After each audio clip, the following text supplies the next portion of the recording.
You done messed up, Jay Quellen. Warriors up by 4. 24 made threes this postseason for Jordan Poole. Steph Curry attacking and one. He was 14 of 14 from the line. That's really where he made his hay. From distance, Ja Morant was 4 for 7 rather. Some distances greater than others. Half court, 40-plus feet, final seconds of the half. Grizzlies trail by 7 at the break. Let's go to the third. Otto Porter Jr. finding Klay Thompson. Told you about that 3-guard lineup. Can you hear me now? The dub shot, 53% from distance. Klay off of 1 foot.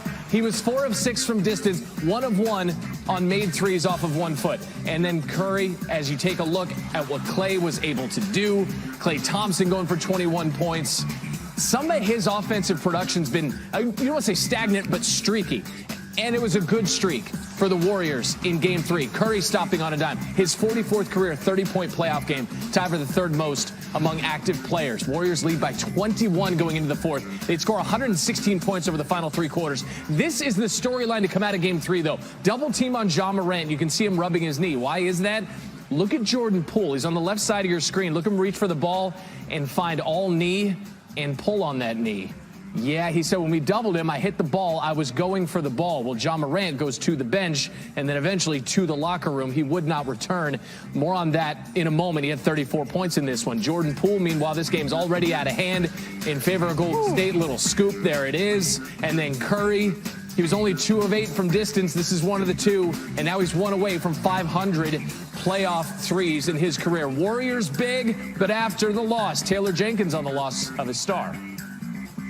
We just watched a replay. He was going after a dribble, and Jordan Poole actually grabbed his knee and yanked it, which kind of triggered whatever happened. So I'm actually going to be very curious to see what happens after that. Coach, when you say Jordan grabbed his knee and yanked it, I don't know. Are you what saying that he did it on said. Purpose or accident? No, I didn't say that it went on purpose. I said the play happened. Which one is it? There was a grab. I'm just curious what happened. It was a basketball play. We doubled him. And I hit the ball, and I was going for the ball. I mean, obviously, you don't want to see anybody get hurt. I'm not even that type of player. I respect everybody. There's nothing malicious about what Jordan did. There's no comparison to what Dylan did or Draymond, like nothing in that vein. So it's not a joking matter that Ja's hurt, but all the rest of it's just total BS in terms of the conversation right now. All right, ESPN NBA analyst Corey Alexander was on the ESPN radio call for Game 3. He's with us this morning. Corey, might be an even tougher loss for Memphis if they lose Ja Morant for any period of time. And you heard the reference now throughout the series to this player code. Based on what you saw in that play, how did Jordan Poole approach that player code with what happened with Ja Morant? Well, in all honesty, Randy, I don't think that Jordan broke the code. I don't think that Dylan Brooks broke the code. And I don't think that Draymond Green broke the code. But I grew up playing in the 90s NBA. And so when you consider my time in the NBA, none of these plays are dirty. None of these plays are anything that have the intent of injuring another player. And so when you look at it, it's something to where, hey, this is just hard-fought basketball. It's playoff basketball, and you have to find a way to deal with it. No one wants to see anyone else get hurt. But the reality behind it is these guys are out there playing hard and trying to win.